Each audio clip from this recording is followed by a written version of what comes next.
আসসালামু আলাইকুম বন্ধুরা, কি অবস্থা সবার? তো আজকের গল্পটি কেনান নামের একজন ভিন্ন গ্রহের যোদ্ধাকে নিয়ে, যে কিনা দুর্ঘটনাবশত তার মহাকাশযানে চড়ে এসে পড়েছিল মধ্যযুগীয় প্রাচীন পৃথিবীতে। কিন্তু তার আসার কারণটা শুধু দুর্ঘটনা নয়, তার সঙ্গে এসেছে একটা ভয়ঙ্কর প্রাণী যে পুরো মানবজাতি ধ্বংস করে দিতে পারে। এখন প্রশ্ন হলো, কেনান কি প্রাচীন পৃথিবীর ভাইকিংদের সঙ্গে মিলে এই দানবকে পরাস্ত করতে পারবে, নাকি পুরো মানবজাতি ধ্বংস হয়ে যাবে? চলুন তাহলে একসাথে উন্মোচন করি আউটল্যান্ডার নামের এই মুভির রহস্য। মূল গল্পে যাওয়ার আগে রিকোয়েস্ট থাকলো, যদি ভিডিওটি ভালো লেগে থাকে তাহলে একটা লাইক করে দিবেন, আর নতুন হলে প্লিজ সাবস্ক্রাইব করবেন। চাইলে কমেন্টে জানাতে পারেন আপনার পছন্দের মুভির নাম। তো এই গল্পের শুরু হয় মহাশূন্যে একটা স্পেসশিপ দেখিয়ে। স্পেসশিপটা প্রচণ্ড বেগ নিয়ে পৃথিবীর দিকেই এগিয়ে আসছিল। মহাশূন্য নীরবতা ভেঙে সেটি তীব্র আগুনের শিখা তৈরি করে পৃথিবীর বায়ুমণ্ডলে প্রবেশ করে। ঘর্ষণের কারণে পুরো গায়ে লালচে আভা ছড়িয়ে পড়েছিল। দেখতে দেখতেই কিছুক্ষণের মধ্যে স্পেসশিপটা পৃথিবীর মধ্যে একটা নদীতে এসে আছড়ে পড়ে। বিশাল শব্দে চারদিক কেঁপে ওঠে। পানির বিশাল ঢেউ আকাশের দিকে উঠে যায়। ক্রাশ হওয়ার পর ধোঁয়া আর বুদবুদ উঠতে থাকে নদীর পানির উপর। কিছুক্ষণ পর ধীরে ধীরে পানি কেটে একটা অবয়ব দেখা যায়। এক ব্যক্তি স্পেসশিপের দরজা ভেঙে বেরিয়ে আসে। তার নিঃশ্বাস ভারী, চোখে অদ্ভুত এক রকমের তীক্ষ্ণতা। সে একবার পেছনে ফিরে তাকায়। তার সঙ্গীও ছিল তার সাথে, কিন্তু সে আর বেঁচে নেই। সে তার সঙ্গীকে শক্ত করে ধরে নদীর পাড়ে উঠে আসে। তবে এক নজর দেখেই বুঝতে পারে তার সঙ্গীর মৃত্যু শুধুমাত্র এই দুর্ঘটনার কারণে হয়নি, কারণ তার শরীরে ছিল বড় বড় আঁচড়ের দাগ। গভীর ক্ষতচিহ্ন দেখে কেনানের চোখ সংকুচিত হয়ে আসে। নদীর পানির দিকে তাকাতেই সে দেখে তার স্পেসশিপ থেকে আলাদা হয়ে যাওয়া একটা বাক্স ভেসে আসছে। কেনান দ্রুত সেটি তুলে নেয়। আসলে এই বাক্সের মধ্যে ছিল একটা বিশেষ ধরনের কম্পিউটার। এটি কোনো সাধারণ কম্পিউটার ছিল না, এটি ছিল একটা ব্যাকআপ কম্পিউটার, যা মেমোরি স্টোরেজের পাশাপাশি তথ্য বিশ্লেষণ ও সংক্রমণ করতে পারে। বাক্সটি খুলতেই কম্পিউটারটি সক্রিয় হয়। হালকা নীল আলো চারপাশে ছড়িয়ে পড়ে, আর তার মাথার চারপাশে ভাসতে থাকা তথ্যরাশি ধীরে ধীরে তার মস্তিষ্কে ঢুকে যেতে থাকে। কেনানের চোখ বড় হয়ে যায়। সে অনুভব করে তার মাথার ভিতরে হাজারো তথ্য প্রবাহিত হচ্ছে। এই গ্রহের ইতিহাস, জলবায়ু, মানুষ, প্রাণী, প্রযুক্তি, এমনকি এখানকার ভাষাও। অল্প সময়ের মধ্যেই কম্পিউটারটি ধীরে ধীরে ডিঅ্যাক্টিভেট হয়ে যায়। কেনান বাক্সটি বন্ধ করে চারদিকে তাকায়, গভীর একটা শ্বাস নেয়, তারপর কোমরের পাশ থেকে একটা অস্ত্র টেনে নেয়। সে জঙ্গলের ভিতর এগিয়ে যেতে থাকে। তার অভ্যন্তরীণ ইন্দ্রিয় যেন তাকে কিছু একটা খুঁজে বের করার নির্দেশ দিচ্ছে। কিছুক্ষণ হাঁটার পর সে একটা ছোট্ট গ্রামে গিয়ে পৌঁছায়, কিন্তু সেই জায়গার সব কিছু ইতিমধ্যেই ধ্বংস হয়ে গিয়েছে। ধোঁয়া এখনও বাতাসে ছড়িয়ে আছে, পুড়ে যাওয়া কাঠের গন্ধ নাকে আসছে। চারদিকে ছড়িয়ে থাকা ধ্বংসস্তূপের মধ্যে কেনানের চোখ আটকে যায় একটা দেয়ালের উপর বড় বড় আঁচড়ের দাগ। সে সামনে গিয়ে হাত দিয়ে দাগগুলোর উপর স্পর্শ করে। তার সঙ্গীর শরীরের দাগের সঙ্গে মিলিয়ে দেখে। গভীর ক্ষত, ধারালো আঁচড়, এতটাই ভয়ঙ্কর যে পৃথিবীর কোনো প্রাণীর কাজ হতেই পারে না। তার চোয়াল শক্ত হয়ে আসে, চোখে এক অদ্ভুত দৃষ্টি ঝলসে ওঠে। কেনান বুঝতে পারে এই ধরনের প্রাণী একমাত্র তার দুনিয়াতেই থাকতে পারে। এত বড় ও গভীর আঁচড় পৃথিবীর কোনো জীবের হতেই পারে না।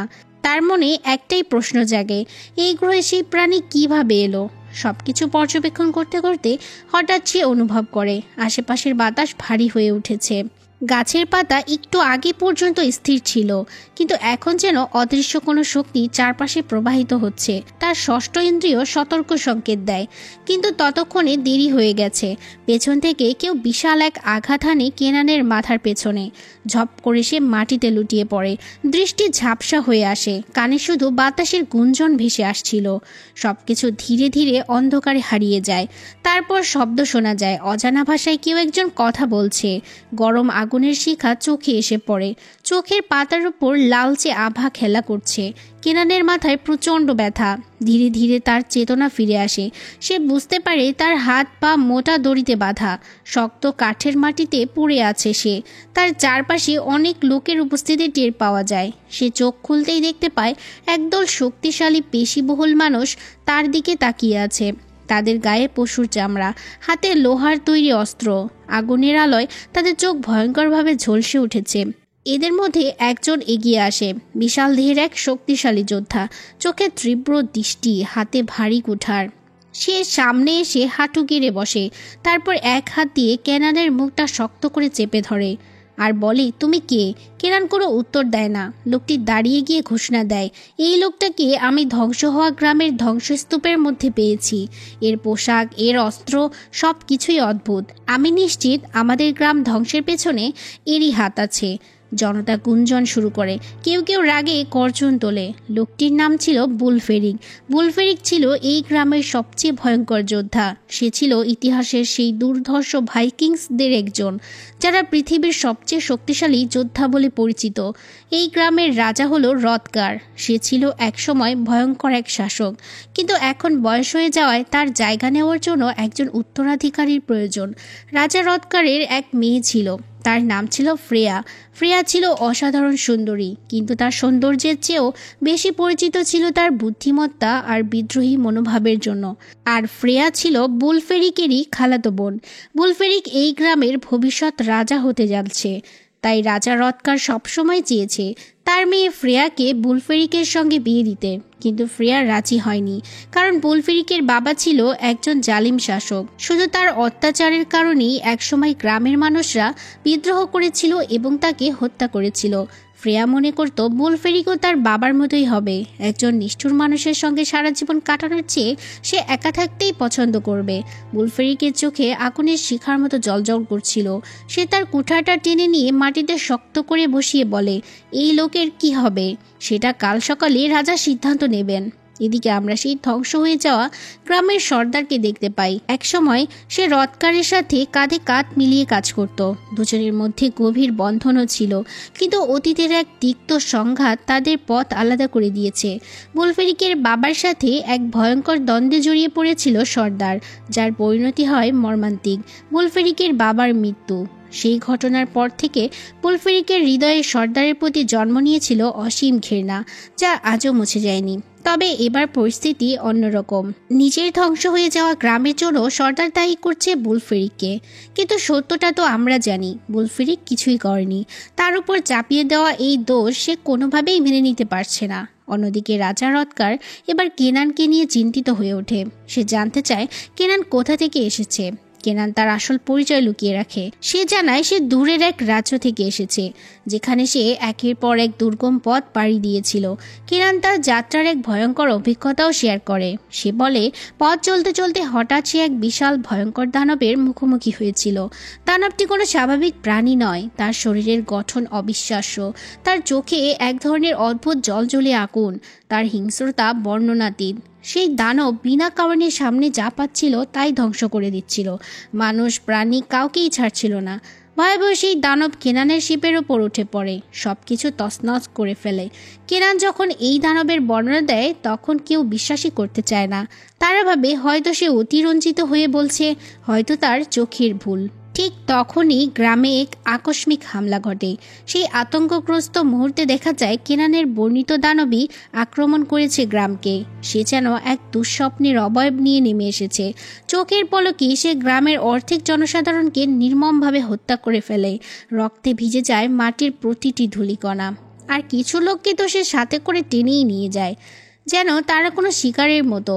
এই ভয়াবহ পরিস্থিতি থেকে গ্রামকে রক্ষা করতে রাজা রদগার দ্রুত একটা পরিকল্পনা নেয়। সে তার কিছু দক্ষ সৈন্যকে একত্রিত করে, এমনকি কেনানকেও তাদের সাথে রাখা হয়। যদিও কেনান জানে না যে এই অভিযানে তার ভূমিকা কী, তবুও তাকে বাধ্য করা হয় এই যাত্রায় অংশ নিতে।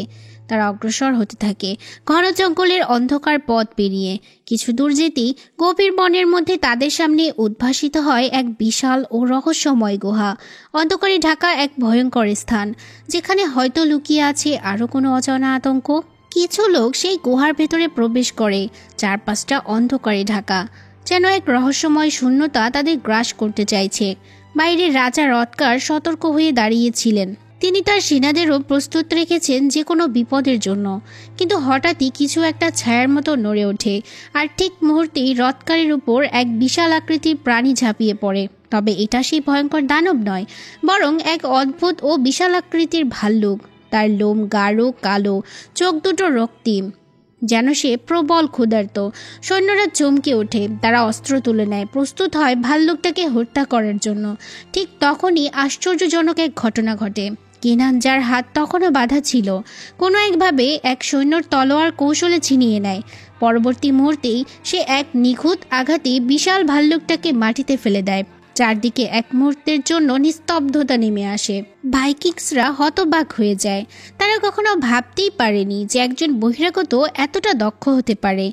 এই ঘটনার পর কেনানের প্রতি তাদের দৃষ্টিভঙ্গি বদলে যায়। তারা ধীরে ধীরে তাকে পছন্দ করতে শুরু করে। এমনকি ভাল্লুকটিকে পরাস্ত করার খুশিতে তারা ফিরে এসে উদযাপন শুরু করে, মদের পাত্র ভরে তোলে, আগুনের চারপাশে নাচতে থাকে। তারা আনন্দে যেন আত্মহারা, কারণ তাদের মনে হতে থাকে হয়তো তাদের বিপদ কেটে গিয়েছে। তারা ভাবে এই ভয়ঙ্কর প্রাণীটি ছিল সেই আতঙ্কের মূল কারণ। আর যেহেতু সেটা মেরে ফেলা হয়েছে, তাই তাদের গ্রামে আর কোনো মানুষ মরবে না। কিন্তু কেনান জানতো সবটাই ভুল। যে আসল দানবটি তাকে তাড়িয়ে এনেছিল সেটা এখনও বেঁচে আছে, আর সেটা এত সহজে থামবে না। যাই হোক, রাজা রদকার কেনানের সাহসিকতায় মুগ্ধ হয়ে তাকে তার বন্দিদশা থেকে মুক্ত করে দেয়। তাকে থাকার জন্য একটি কুটিরও দেওয়া হয়, যেন সে বিশ্রাম নিতে পারে। কিন্তু রাতের অন্ধকার নামতেই পরিস্থিতি বদলে যায়। ধ্বংস হয়ে যাওয়া গ্রামের সর্দার এবার প্রতিশোধ নিতে প্রস্তুত। সে তার বিশাল বাহিনী নিয়ে রদকারের গ্রামে আতর্কিত হামলা চালায়। পুরো গ্রাম আতঙ্কে কেঁপে ওঠে।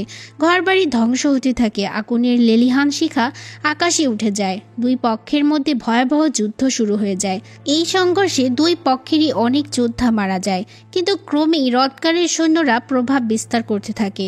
যুদ্ধের এক পর্যায়ে সর্দারের বাহিনী দুর্বল হয়ে পড়ে। তারা বুঝতে পারে তারা হারতে বসেছে। পরিস্থিতি নিয়ন্ত্রণের বাইরে চলে যাওয়ার আগেই সর্দার সিদ্ধান্ত নেয় যেন যত দ্রুত সম্ভব এই জায়গা ছেড়ে পালাতে হবে। তার সৈন্যরা হতাশ হলেও তারা অন্ধকারের জঙ্গলের মধ্যে দিয়ে পিছু হাঁটতে শুরু করে, অন্ধকারের মধ্যে মিলিয়ে যেতে থাকে। কিন্তু তারা জানতো না আসল আতঙ্ক তখনও ওত পেতে আছে। যখনই তারা জঙ্গলের গভীরে প্রবেশ করে, তখনই এক বিভীষিকাময় ঘটনা ঘটে। এক ভয়ঙ্কর গর্জনের সঙ্গে গাছপালার আড়াল থেকে কিছু একটা তীব্র গতিতে বেরিয়ে আসে। এটা সেই দানব, এতদিন যার কথা কেউ বিশ্বাস করতে চায়নি, যে দানব কেনানের শিব ধ্বংস করেছিল। এবার সে রক্তপিপাসু দৃষ্টি নিয়ে সর্দার আর তার বাহিনীর উপর ঝাঁপিয়ে পড়ে। সর্দারের উপর হামলা হতে সে প্রথমবারের মতো সেই দানবটিকে চোখে দেখে। এত বিশাল, এত ভয়ঙ্কর একটি দানব সে আগে কখনো দেখেনি। তার পুরো শরীর শক্ত খোলসে ঢাকা, লম্বা লম্বা নখ আর চোখ দুটাতে এক ধরনের অস্বাভাবিক জ্বালা। দানবটি যেন শুধু ধ্বংস করতে এসেছে। সর্দার প্রথমে তার সৈন্যদের নিয়ে প্রতিরোধের চেষ্টা করে, কিন্তু দানবটির শক্তি এতটাই বেশি ছিল যে তারা কিছুই করতে পারে না। একে একে তার লোকজন মারা যেতে থাকে। তখন নিজের জীবন বাঁচানোর জন্য সে পিছু হাঁটে আর দৌড়ে রদকারের গ্রামের দিকেই আসতে শুরু করে। গ্রামের গার্ডরা দূর থেকে সর্দারকে আসতে দেখে, তাই বারবার তার উপর আক্রমণ চালায় যাতে সে গ্রামে ঢুকতে না পারে। ঠিক তখনই কেনান, যে শ্রবণ শক্তি অনেক তীক্ষ্ণ, বুঝতে পারে যে সর্দার ভয় পেয়ে পালিয়ে আসছে আর তার পিছু পিছু আসছে কিছু একটা, যা স্বাভাবিক প্রাণী নয়। সে গার্ডদের থামতে বলে এবং দ্রুত দরজা খুলে দিতে বলে। প্রাচীরের উপর দাঁড়িয়ে থাকা লোকেরা প্রথমে দ্বিধায় পড়ে গিয়েছিল, কিন্তু যখন তারা দূর থেকে সেই দানবটিকে স্পষ্ট দেখতে পায়, তখন তাদের মনে আর কোনো সন্দেহ থাকে না। এটা কোনো ভাল্লুক বা সাধারণ কোনো জন্তু ছিল না, বরং অদ্ভুত এক ভয়ঙ্কর প্রাণী। নিশ্চয়ই সে পৃথিবীর কোনো প্রাণী তো হবেই না। রাজা রদকার দ্রুত সিদ্ধান্ত নেয়। সে কেনানের কাছে সাহায্য চায় এবং সর্দারকেও বলে দেয় যদি সে বেঁচে থাকতে চায় তবে তার সেনাদের নিয়ে এই দানবটিকে মারার জন্য প্রস্তুত হতে হবে। কেনান জানায় দানবটিকে সরাসরি হারানো সম্ভব নয়, বরং ফাঁদ তৈরি করে এটাকে আটকে ফেলতে হবে। সে সবাইকে একটা পরিকল্পনার কথা বলে। গ্রামের প্রধান প্রবেশদ্বারের সামনে একটি বিশাল ফাঁদ বানানো হবে। পরদিনই তারা কাজে নেমে পড়ে। এক বিশাল গর্ত খোঁড়া হয়, যা পুরোপুরি তেল দিয়ে ভরে ফেলা হয়েছে। উপর দিয়ে রাখা হয় কাঠের টুকরো আর শুকনো ঘাসপাতা, যাতে আগুন দ্রুত ছড়িয়ে পড়তে পারে। গর্তের চারপাশ শক্তভাবে ঘিরে দেওয়া হয়, যেন দানবটি এতে পড়লে বের হতে না পারে। পরিকল্পনা অনুযায়ী দানবটি যখন গ্রামে আক্রমণ করতে আসবে, তখন তারা এটাকে গর্তের মধ্যে ফেলার চেষ্টা করবে এবং সঙ্গে সঙ্গে আগুন ধরিয়ে দেবে। সব প্রস্তুতি শেষ হলে কেনান নিজের ঘরে ফিরে যায়। সেখানে আগে থেকেই ফ্রিয়া তার জন্য অপেক্ষা করছিল। সে তার জন্য খাবার নিয়ে এসেছে। সুযোগ পেয়ে ফ্রিয়া কেনানের কাছে জানতে চায় সে আসলে কে। কেনান কিছুক্ষণ চুপ করে থাকে। তারপর সে সত্যিটা বলে দেয়, সে এই গ্রহের কেউ নয়, সে এসেছে অন্য এক জায়গা থেকে, অন্য একটা গ্রহ থেকে। তার গ্রহে সব কিছুই অ্যাডভান্সড হাই টেকনোলজির ছিল। তারা চেষ্টা করছিল অন্যান্য গ্রহেও তাদের অ্যাডভান্স টেকনোলজি আবাদ করার জন্য। তারা অনেক প্ল্যানেট খুঁজে উপযোগী একটা গ্রহ খুঁজেও পেয়েছিল, কিন্তু সেই প্ল্যানেট ছিল এই দানবগুলোর বাসস্থান। এই দানবের নাম হলো মর্লিন। মর্লিন সাইজে ছিল বিশাল, দেখতে ভয়াবহ হলেও তারা কোনো মানুষের উপরে কখনো হামলা করেনি। মর্লিন শুধুমাত্র ঘাসই খেত। এজন্যই কেনানরা সেই প্ল্যানেট বসবাসের যোগ্য করে তুলে সেখানেই থাকতে শুরু করে। কিন্তু অন্যান্য প্ল্যানেটের মানুষকে তারা ওই গ্রহে শিফট করার জন্য মর্লিন দানবদের মেরে ফেলতে শুরু করে। তারা ভেবেছিল মর্লিন হয়তো কোনো সাধারণ ঘাস খাওয়া প্রাণী, কিন্তু মর্লিন যে এতটা ভয়ানক সে বিষয়ে তাদের কোনো ধারণাই ছিল না। দেখতে দেখতেই তারা নিউক্লিয়ার বোমা ব্লাস্ট করে মর্লিন গ্রহ থেকে সব মর্লিন প্রাণীকে মেরে ফেলে। তারপর সেখানে তারা খুব উন্নত একটা শহর বানিয়ে নেয়। কেনান এই প্ল্যানেটে তার স্ত্রী সন্তানকেও নিয়ে এসেছিল। একবার কেনান তার মিশনে যাওয়ার জন্য ফ্যামিলি রেখে বেরিয়ে পড়ে।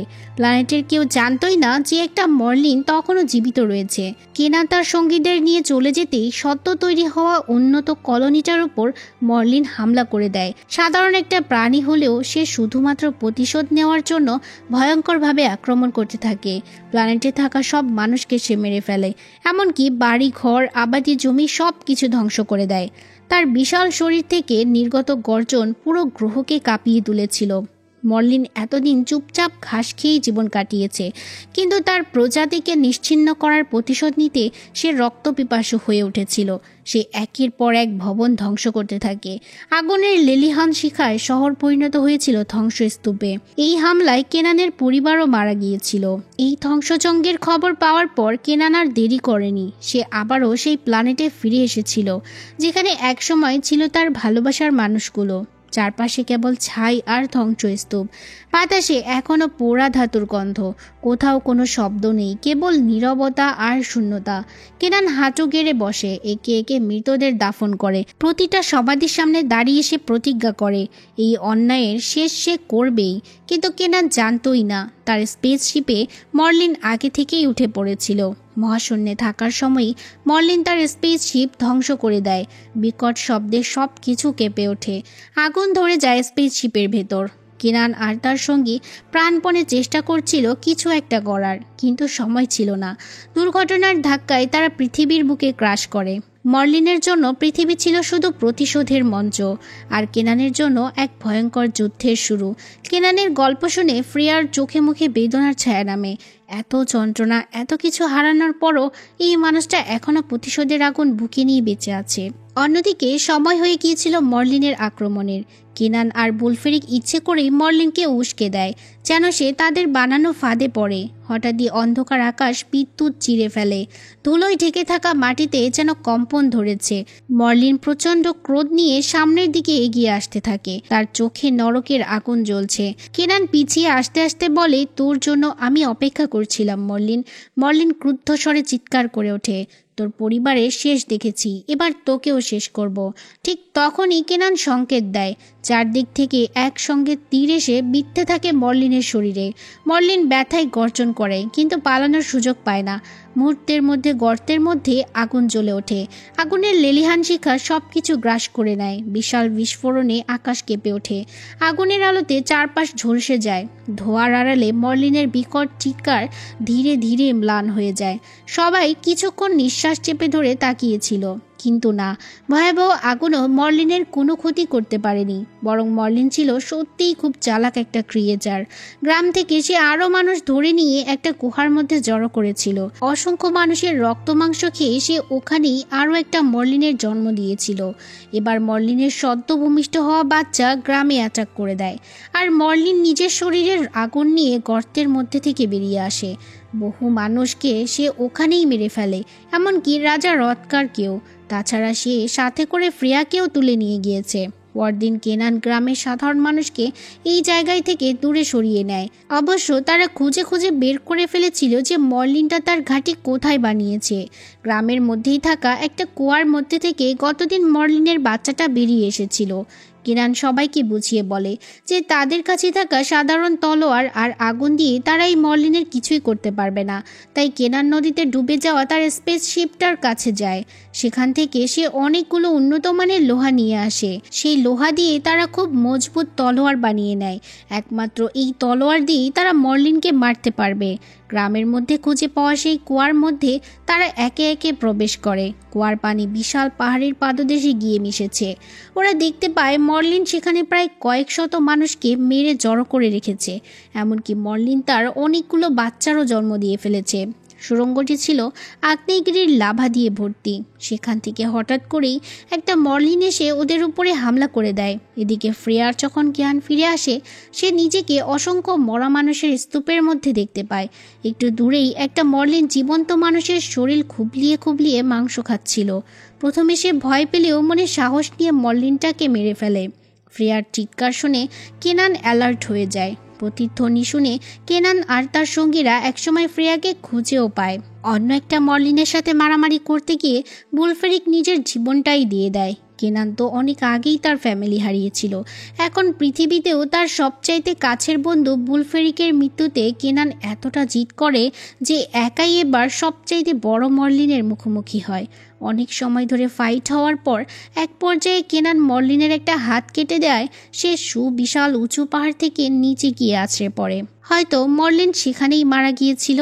পরের সিনে দেখা যায় কেনানকে এই গ্রামের রাজা বানিয়ে দেওয়া হয়েছে। এরপরে কেনান দেখতে পায় তার ডিঅ্যাক্টিভেট হওয়া হাই কোয়ালিটির কম্পিউটারটা হঠাৎ করেই অ্যাক্টিভেট হয়ে গিয়েছে। কেনান আকাশের দিকে তাকিয়ে বুঝতে পারে অ্যাক্টিভেট কম্পিউটারের সিগন্যাল অনুযায়ী তার প্ল্যানেট থেকে স্পেসশিপ তাকে ফিরিয়ে নেওয়ার জন্য পৃথিবীতে এগিয়ে আসছে। কেনান ভাবে হয়তো মর্লিনের প্ল্যানেটের মতো এরা পৃথিবীকেও কবজা করতে পারে, যার ফলে আরও এক ধ্বংসযজ্ঞ হওয়ার সম্ভাবনা রয়েছে। এই জন্য সে অ্যাক্টিভেট ডিভাইসটা ভেঙে ব্লাস্ট করে দেয়। লোকেশন ট্র্যাকার বন্ধ হয়ে যাওয়ায় কেনানের গ্রহের স্পেসশিপ আবারও মহাশূন্যে হারিয়ে যায়। সেই সাথে এই মুভিটিও শেষ হয়ে যায়। তো কেমন লাগলো আজকের গল্পটি অবশ্যই কমেন্ট করে জানাবেন। দেখা হবে আবারও নতুন কোনো গল্প নিয়ে। সে পর্যন্ত আল্লাহ হাফিজ।